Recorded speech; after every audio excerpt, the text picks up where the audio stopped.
보수의 어머니 추미애 이제 전 법무부 장관이 지적을 하면요, 그분은 반드시 뜹니다.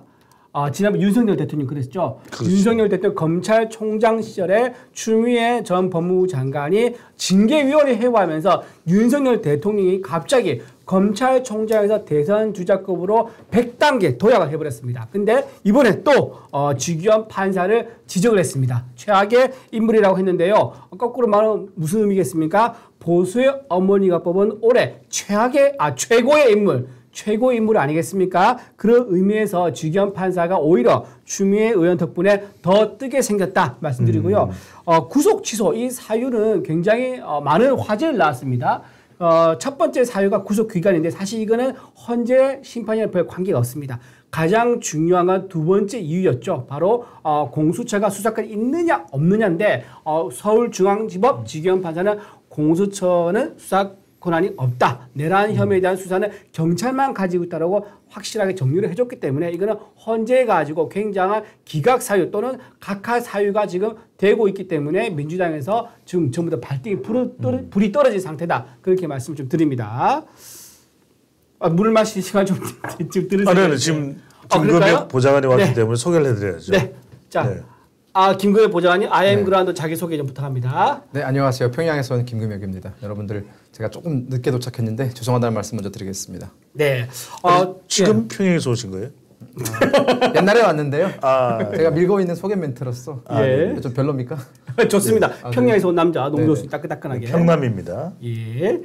자, 이제 그러면 추미애 장관 전 법무부 장관이죠. 어떻게 좀 보셨는지 좀 잠깐 저는 말씀해주실까요? 추미애 장관님 뭐 방금 말씀하셨지만 보수의 어머니라고 하셨는데 이제 추미애 장관이 지적하는 포인트 결국은 이 지기현 판사에 대한 비판 포인트는 쉽게 말하면 윤석열 대통령 구속 수사를 왜 해줬느냐라는 것 아니겠습니까? 하지만 이건 역설적으로 이 지기현 판사가 그런 판결을 내림으로 인해서 우리나라의 삼권 분립이 아직까지는 무너지지 않았구나. 여전히 그 삼권 분립을 지키기 위해서 노력을 하시는 정말 알게 모르게 노력을 많이 하시는 분들이 계시기 때문에 우리의 자유민주주의가 지켜지는 것 아니냐라는 생각이 들었거든요.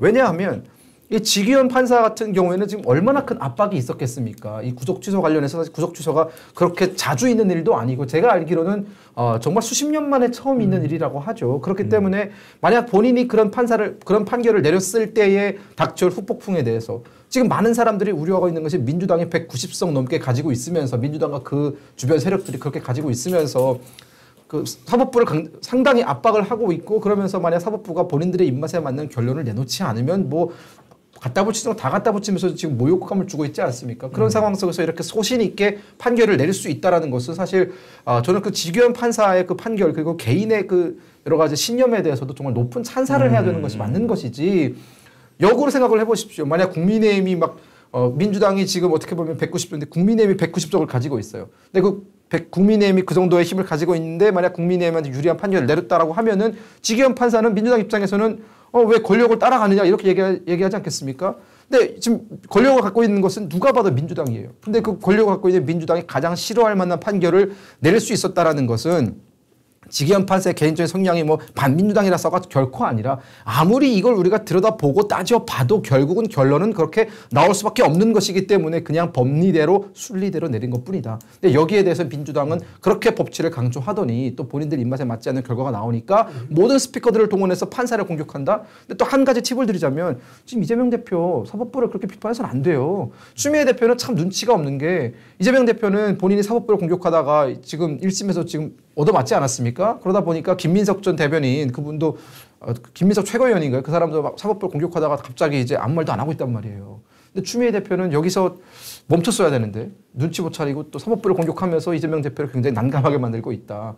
저는 그런 생각이 듭니다. 저는 이 김금혁 보좌관의 이재명 대표를 난감하게 하고 있다. 여기에 저는 정말 별점을 꽁꽁꽁 드리고 싶어요. 왜냐하면 지금 이재명 대표의 반응은 추미애, 추 의원 이럴 것 같아요. 왜냐하면 지금 이재명 대표나 민주당도 이번에 대통령 구속 취소 결정과 관련해서 검찰을 공격하지 법원은 공격 안 해요. 그렇죠. 왜냐하면 26일 선고가 있는데 지금 판사를 공격을 해서 판사 세계의 부활을 치밀게 오르고 해서 좋을 게 없는 것이거든요. 그렇죠. 자칫 지금 추 의원의 이 발언을 통해서 왜냐하면 굳이 지금 이 발언을 한다고 해서 상황이 바뀌질 않아요. 그렇죠. 그러면 오히려 민주당에서는 지금 공, 금, 보 법이거든요. 그러니까 검찰은 공격을 하되 공금,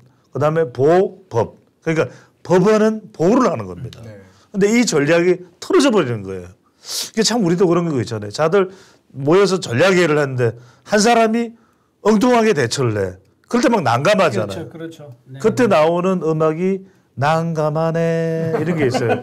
근데 이제 그런 상황처럼 또 하나가 뭐냐면 적어도 지금 검찰에 대해서는 진영 간의 이 대결 상황이 놓여 있지만 그래서 지금 국민의힘은 공수처장을 고발하고 또 민주당은 검찰총장을 고발하는 사태 아닙니까? 그런데 이게 판사를 공개해버리면 중도층 영향을 받거든요.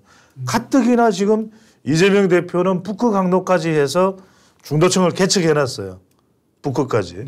근데 개척을 해놨는데 여기다가 법원을 공개해버리면 지기현 부장판사를 공개해버리면 중도가 타결입니다. 에헤이 이러면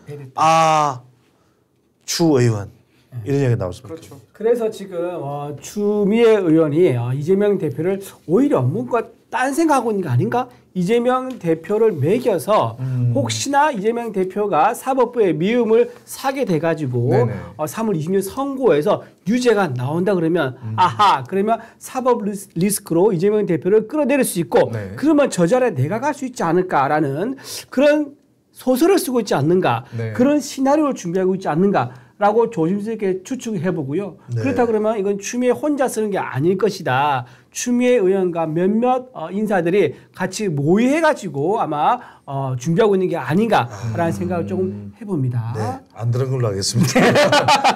가능하지가 않은 이야기라서. 그렇습니까? 너무 추미애 의원을 과대평가하는 거 아니에요? 아니 근데 이해가 안 되는 게 슈캠프 출신이에요? 아니 왜 이해가 안 되는 게 판사 그러니까 사법부 이재명 대표 절대 사법부 건들지 말라는 지령을 내렸을 거예요 아마. 근데 그거를 어기고 판사를 공격했다. 이거는 추미애 의원이 혼자 하기에는 뭔가 혼자 하기에는 이거는 좀 아닌 것 같다. 누군가 추미애 의원의 뜻에 동조하는 세력이 있는 게 아닌가라는 생각을 조금 조심스럽게 해봤습니다. 이건 무서운 이야기네요. 네, 그렇죠. 야, 이 옆에 감탄사가 이렇게 묵직하게 들어오니까 더 이제 말이 막 힘이 실립니다. 그러네요, 진짜. 네. 아하. 네. 좋습니다. 그렇게 하고요. 참 그리고 하나 더 말씀드리고 싶은 게 지금 이번 그 인권에 대해서 굉장히 진일보된 그런 판단이었다라고 얘기했지 않습니까? 그렇죠. 구속 취소가 날짜로 이제 관행적으로 되어 왔었는데 이게 피의자 입장에서 굉장히 불합리하죠. 우리 남자분들 군대 갔다 오신 분은 알겠지만 보통 수요일에 월화 수목은 다 입대하지만 옛날엔 제대가 언제 했었죠? 매주 수요일만 제대를 했어요. 옛날에 그랬었습니다. 그랬어요. 예, 그랬었는데 너무 오래돼가지고 그랬었는데 그것 때문에 본인은 예를 들면 월요일에 입대한 사람이에요. 그러면 26개월 뒤에 그 날이 이제 월요일이든 토요일에 이럴 겁니다. 그럼 그때 나와야 되는데 2, 3일을 더 해야 되는 거예요. 굉장히 불합리하죠. 그 2, 3일은 일반적인 2, 3일이 아니죠? 그렇죠. 그거는 정말 체감상 한 20일 되겠죠. 그렇죠. 20년 가까운 그런 이제 2, 3일 되는 건데 그게 불합리하다 해가지고 지금은 딱 날짜에 맞춰서 다 제대시켜 주는 거예요. 마찬가지로 시대가 변하니까 구속 기간도 형소법에는 10일이지만 이거를 24시간 곱하기 10이니까 240시간으로 봐야 한다는 진일보된 인권에 더욱 가까운 그런 판단을 내렸단 말이에요. 좋은 판례일 뿐만 아니라 그동안 우리가 잃어버렸던 인권을 보장받을 수 있게 됐다. 앞으로 들어올 후배 피의자들에게 굉장히 좋은 보호막이 되겠다. 지기현 부장판사가 AI식의 판결을 내렸다. 그렇죠. 미래를 내다보는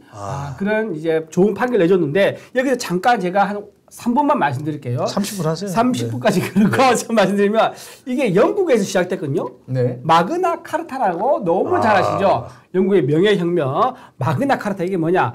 왕이 너무 많은 걸 가지고 있는 거예요. 힘이. 그렇죠. 입법권과 사법권과 행정권. 그래서 왕권 신수설 신이 왕에게 모든 걸 다 줬다고 했는데 거기에 대해 반기를 드는 게 누굽니까? 귀족이죠. 그렇죠. 귀족들이 뭐라고 했느냐? 야 세금 올릴 때 우리한테 좀 물어보고 올려라 라고 한 거예요. 세금 구할 때. 그리고 거기서 하나 더 붙습니다. 바로 체포 구금할 때. 체포 구금. 여기서 이제 마그나 카르타 나온 겁니다. 이 마그나 카르타 수백 년을 이어왔지 않습니까? 그래서 프랑스의 프랑스 혁명과 미국 그렇죠 대장전과 그다음에 미국의 명예혁명까지 쭉 이어져 왔습니다. 네네. 그 이어진 게 드디어 오늘날 이제 윤석열 대통령이 구속 취소가 되면서 이게 마그나 카르타가 한국에서 완성이 되는구나. 예. 라는 그런 거대한 어마어마한 역사적 빅 스토리적 해석을 좀 해보면 어떨까. 벌거벗은 세계사네요. 벌거벗은 그렇죠. 세계사. 예, 그렇게 말씀드릴 수 있는 저는 괜찮은데 우리 김경희 보좌관은 지금 완전히 얼굴이 구겨지면서 내가 이렇게 좀 뒤늦게나마 왔는데 기회는 하나도 안 주고 지금 페이지도 지금 뒤에 다 넘겼어요. 질문하겠지 이러면서 네. 좀 하세요. 저는 이제 입 다물고 있을 테니까 우리 김건명 보좌관에게 기회를 좀 주시죠. 네, 좋습니다. 마그나 카르타 여기까지 올 줄은 몰랐습니다. 네. 굉장히 꿈보다 해몽이다라고 지금은 말씀드리고 싶어요. 약간 자꾸 역사로 접근하는 게 뭐 전환길 일타강사 자리를 노리는 거예요? 아니 그건 아니고요. 제가 저 말씀드리면 진짜로 저는 한국사 능력시험 1급 자격증 있습니다. 예전에 잠깐 시간이 나가지고 이 의미 있게 보내자래요. 그만 얘기할게요. 그래서 질문 안 할게요. 그래서 질문하지 말고 자 그다음 주제 넘어가겠습니다. 일타 강사는 찐타 강사네요. 네.